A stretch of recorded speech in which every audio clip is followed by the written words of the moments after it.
Coucou tout le monde, j'espère que vous allez bien. On se retrouve encore une fois aujourd'hui pour une nouvelle vidéo recette. Alors aujourd'hui, je vais faire du riz au coco, du riz au lait de coco, voilà, avec une sauce de viande, enfin de la viande en sauce si vous préférez. Donc dans ma viande, je l'ai déjà fait bouillir, c'est déjà bien tendre. Donc dans ma sauce, je vais mettre un oignon, de la tomate concentrée, du poivre, du curcuma, du cumin, un peu de gingembre, des pommes de terre. J'en ai pris 5 petites pommes de terre comme ça. Et c'est tout. Voilà. Je mets pas d'ail, je mets pas de piment. Donc je vais faire ça pour ce soir. Je fais dès maintenant parce que ben, demain c'est l'école et il faut que je fasse travailler les enfants pour l'école. Donc je vais faire ça dès maintenant, comme ça on est tranquille pour le soir.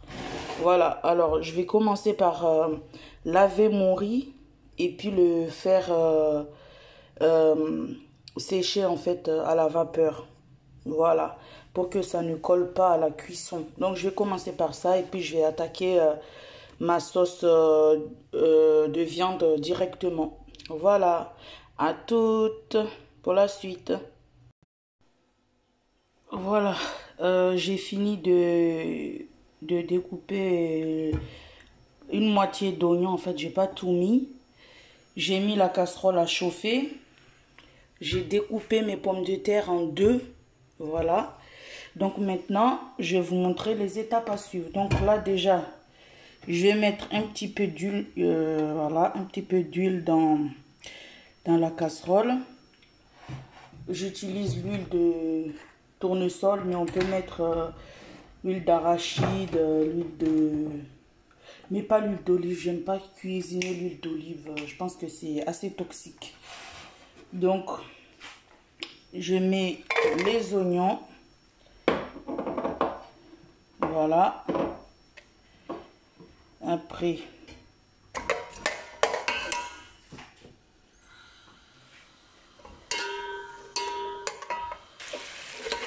j'ai mis les oignons, j'ai mis la tomate concentrée, j'ai mis 2 bonnes cuillerées à soupe. Enfin, soupe. J'ai utilisé cette cuillère, donc après chacun fait comme il veut. Moi, j'ai mis comme ça. Donc maintenant, je vais rajouter mes épices. Donc là, du curcuma. Voilà. Un peu. Du cumin. Ça, c'est du cumin que j'avais acheté en grosse quantité. Donc, j'ai mis dans le bocal. Le poivre. Voilà. J'ai mis le poivre un peu. Comme ça. Et le gingembre. Allez, un petit peu de gingembre aussi, moulu, voilà, comme ça. Et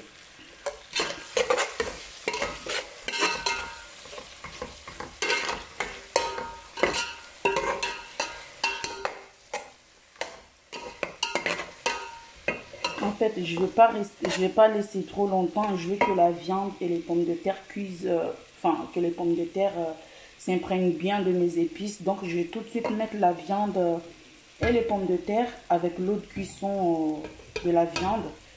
Donc, je mets tout directement. Comme ça, ça va plus vite. Donc, pour l'instant, je n'ai pas rajouté du sel. Je vais laisser bouillir d'abord. Et puis, les pommes de terre. Voilà. Les pommes de terre, c'est facultatif, en fait. J'ai oublié de vous dire. C'est facultatif. C'est comme on veut. Moi, les pommes de terre, voilà, je les ai rajoutées comme ça, là. Comme ça, mon petit dernier, il pourra manger directement les pommes de terre avec la sauce de viande. Donc maintenant, comme j'avais pas mis beaucoup de viande beaucoup de sel dans la viande, je vais rajouter du sel directement et puis je vais laisser mijoter tranquillement. Là, j'ai pas mis du piment aujourd'hui.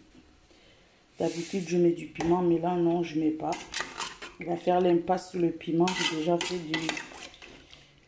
mangé beaucoup de piment, donc une fois un peu de douceur, ça fait pas de mal.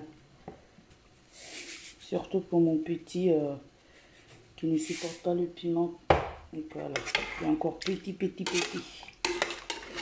Donc là, je vais rincer ça là.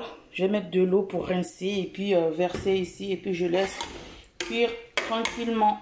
Voilà, je vous montrerai la suite, enfin le résultat à la fin de la cuisson. Maintenant que ma sauce est au feu, maintenant je vais m'attaquer au riz. Alors d'abord, pour le riz en fait, je vais d'abord chauffer le lait de coco. Voilà, je l'ai bien secoué d'abord. Pour les quantités, moi je fais à l'œil. Hein. Voilà, je fais chauffer d'abord le lait en y rajoutant un petit peu de sel. Un petit peu. Voilà. Et je vais mélanger. Et puis, dès que ça commence à chauffer un peu, ben, je mettrai le riz. Voilà, c'est aussi simple que ça. Et puis, je laisserai cuire à feu doux jusqu'à la fin. Sinon, ça va cramer et puis ça ne serait pas très bon. Ou, deuxième option, je vais le faire cuire au four. C'est plus sûr. Je crois que je vais faire comme ça. Et puis, voilà. C'est comme chacun veut. Moi, je vais tenter de le faire cuire au four. Parce que c'est la première fois que je fais ça au four. Donc, voilà. Et puis, je vous montrerai le résultat une fois que j'aurai tout fini de faire cuire et qu'on passera à table. Comme ça. Voilà, ben à tout à l'heure pour la suite de la vidéo. Alors, j'ai oublié de vous dire en fait ce qu'il faut savoir quand on fait du riz au lait de coco. Eh ben, il faut remuer beaucoup au début pour que jusqu'à ce que ça commence à bouillir, jusqu'à ce que ça commence l'ébullition et puis on peut arrêter. Donc voilà, je vais continuer tranquillement à... Puis j'ai rajouté un petit peu de lait de coco avec un petit peu d'eau pour que ça cuise bien. Voilà, ben là je vais continuer à remuer tranquillement et puis je vous montre la suite après, à la fin quoi, à la fin de la cuisson, comme j'ai dit tout à l'heure. Voilà. Alors, voilà le résultat de mon plat, voilà. Le riz au coco avec la viande en sauce. Voilà, avec mon hachard que j'ai fait en début d'après-midi. Voilà. Donc, j'ai rajouté un peu de ciboulette sur le riz et la viande et la sauce pour... voilà, je disais, j'ai rajouté un peu de ciboulette pour la décoration en fait sur la sauce et le riz. Et voilà, on va passer à table maintenant. Donc, je vous dis à très vite pour une nouvelle vidéo. Si cette vidéo vous plaît, alors n'hésitez pas à vous abonner à ma chaîne, à liker, à commenter cette vidéo et surtout à partager ma chaîne. Je vous fais de gros bisous et je vous dis à très vite pour une nouvelle vidéo recette. Et bon appétit à vous. Bye bye.